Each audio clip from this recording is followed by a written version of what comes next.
About 7 or 8 years ago, I was stuck in the dumbest paradox of my life. On one hand, I was dying for that deep, can't live without you kind of love. On the other hand, the second anyone got close, I was already planning my escape route. I thought something was broken in me. Childhood trauma, attachment issues, maybe I just hadn't found myself yet. Turns out, the problem wasn't me. It was the entire game changed, and nobody gave us the new rule book. Today, we're ripping apart why building real intimacy in 2025 feels straight up impossible, why so many of us are secretly terrified of commitment, and how to actually beat that fear without turning into a complete narcissist. We're pulling most of this from one of the darkest, most brilliant books I've ever read, Why Love Hurts by Eva Illouz. If you're into dark psychology, this book is basically scripture. Let's go.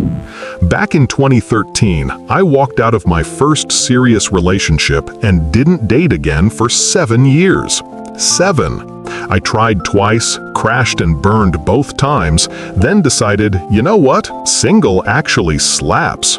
I got really good at enjoying my own company.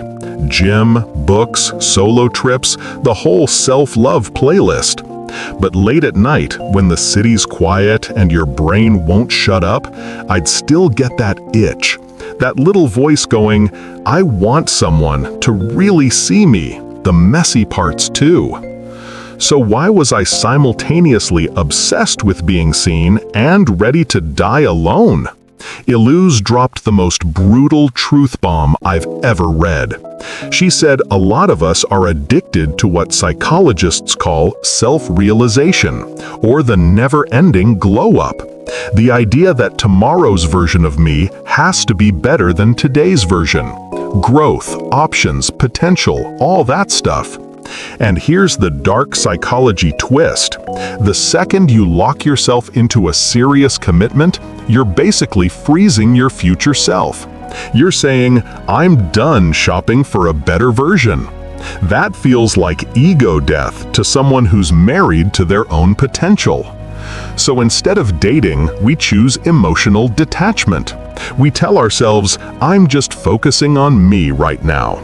Sounds healthy, right? Wrong. Illouz calls this the ultimate self-gaslighting move. Because deep down, we know humans are wired for connection. You can't actually get genuine validation in a mirror. You only feel truly real when another person chooses you, flaws and all. But we keep lying to ourselves because admitting we need people feels weak, and weakness gets punished in the modern dating market. Speaking of the dating market, let's talk about how capitalism absolutely destroyed romance. 150 years ago, love had a script. Boy meets girl, supervised walks, calling cards, engagement, marriage. Then, and only then, you were allowed to catch feelings. Crazy, right? You committed first, felt second. Your promise wasn't even to the person, it was to God, family, and social order. Feelings were a bonus. Then capitalism said, nah, you should marry for love. Cool in theory, terrible in practice. Once we ripped love out of the old structures, we threw it into an open market with infinite choice. Tinder, Hinge, Instagram sliding into DMs. Suddenly, you're not picking a life partner, you're picking the optimal strategy in an algorithm. Illouz has this savage line. In the quest for the prince or princess, we have to kiss an industrial quantity of frogs. And every frog knows they're a frog, so nobody invests. We all keep one foot out the door because the next match is one swipe away. That's not freedom. That's paralysis disguised as choice. I lived that paralysis for years. I hated when my parents tried to set me up on blind dates, felt like manipulation. So I stayed single, convinced I was protecting my options.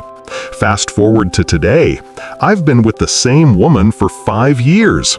Yeah, the "I'm gonna die alone" guy got absolutely clowned by the universe. So how did I go from commitment phobic to disgustingly in love? 3 things had to happen first. 1. My sense of self had to calm the hell down. I was avoiding relationships because I was scared if I settled down in my small hometown, I'd never escape. The moment I moved to a bigger city and actually started building the life I wanted, the panic faded. I wasn't running from commitment anymore. I was running towards something real. 2. I had to know who I actually wanted to become. In 2019, I watched this anime. Yeah, I'm a nerd, sue me. And the main character just radiated unconditional kindness while still growing into his own power. I decided that's who I wanted to be. Once I got clear on my core values, kindness, growth, emotional honesty, I started noticing those same traits in other people. Funny how that works. 3. We shared real life, not just vibes. The woman I'm with now, we worked together, suffered through deadlines together, celebrated little wins together. I watched her stay kind even when people treated her like garbage. I saw her dance like an idiot in a dive bar at 2 a.m. She saw the ugliest parts of me and didn't flinch. That's how you fall in love.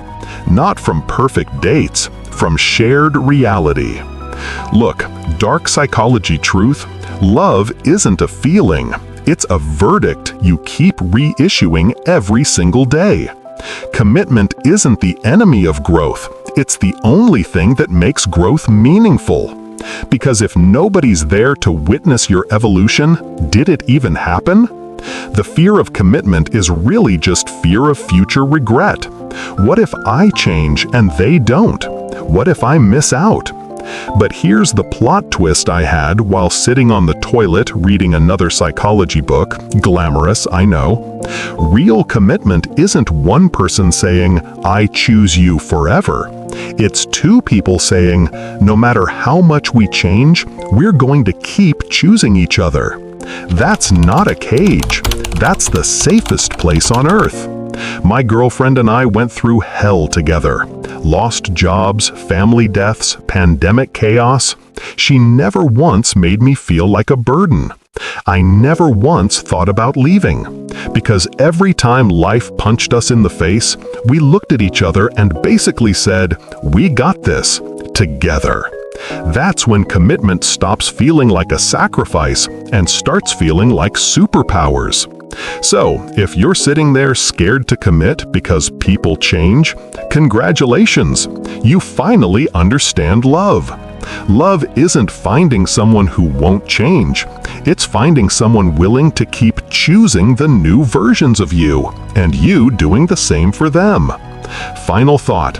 I didn't make this video to pressure you into a relationship. Stay single forever if that's your truth. But don't stay single because you're scared of the dark parts of love. Because the dark parts, the uncertainty, the vulnerability, the risk, are the exact same things that make love feel like magic when it actually works. Thanks for hanging out with me for the last 15+ minutes. If any of this hit a little too close to home, do me a solid. Like, comment your biggest commitment fear down below. I read every single one. And share this with that one friend who swears they're good on their own, but cries at 3 a.m.